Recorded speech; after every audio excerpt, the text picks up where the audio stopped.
بسم اللہ الرحمن الرحیم۔ نیک بخت باپ اور بدبخت اولاد کا واقعہ۔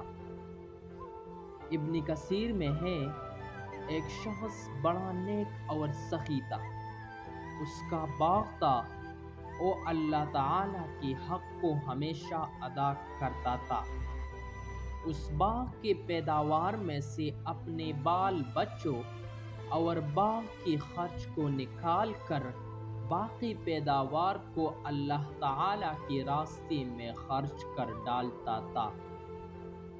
اس لیے اللہ تعالی نے اس کے مال میں بڑی برکت دے رکھی تھی۔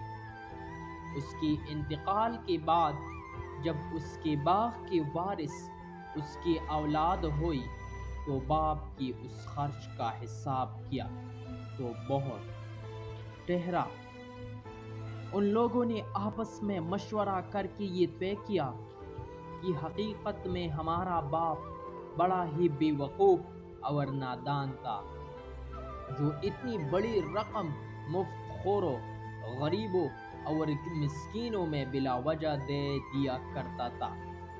لہٰذا ہم ان غریبوں کے حق کو روکے اور ان کو کچھ نہ دے تو ہمارے پاس بہت مال جمع ہو جائے گا اور ہم سب مالدار ہو جائیں گے۔ جب یہ مشورے کر چکے اور باغ کے پھل پک گئی اور کھیتی تیار ہو گئی تو رات ہی کو ان لوگوں نے قسمیں کھائی کہ صبح ہونے سے پہلے پہلے رات کے وقت چلو اور رات کو پھل توڑ لاؤ تاکہ کسی کو خبر نہ ہونے پائے۔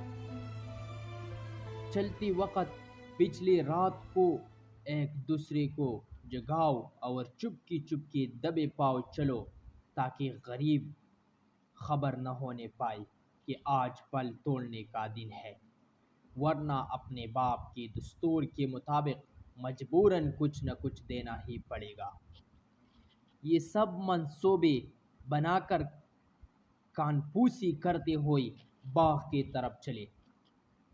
ادھر ان کے پہنچنے سے پہلے ہی اس باغ پر اللہ کا عذاب آیا اور آگ نے جلا کر خاکستر کر دیا، اور وہاں کوئی درخت رہا اور نہ سرسبز لہلہاتی کھیتیاں رہی اور نہ پھل پھول رہے، سوائے راکھ کے جلتے جلستے ڈیروں کے سوا کچھ نہ تھا۔ ایسا معلوم ہوتا تھا کہ کبھی یہاں باغ تھا ہی نہیں۔ جب یہ لوگ وہاں پہنچے اور یہ ماجرا دیکھا تو ہکے بکے ہو کر رہ گئی اور حیران و پریشان ہوئی۔ پھر آپس میں کہنے لگے کہ ہم راستہ بھول گئی۔ پھر نشانات وغیرہ دیکھ کر سمجھ گئی اور کہنے لگے کہ ہماری بدنیتی اور بخیلی کے سبب یہ برباد کن اور بری نتائج نکلے ہیں۔ اپنی غلطی کا اعتراف کرتے ہیں اور ایک دوسرے کو ملامت کرتے ہیں۔ تفسیر ابن کثیر جیم 5 صحیح اسلامی واقعات، صفحہ نمبر 127 تا 129۔ اگر آپ کو یہ ویڈیو اچھی لگی ہو تو پلیز سبسکرائب کریں فار مور ویڈیوز اور بیل آئیکن کو بھی دبائیں تاکہ ہماری ہر نوٹیفیکیشن آپ کو بھی آسانی پہنچ سکے۔ Thank you for watching Islamic stories. شکریہ، دیکھنے کے لیے بہت بہت شکریہ۔ ما علینا الا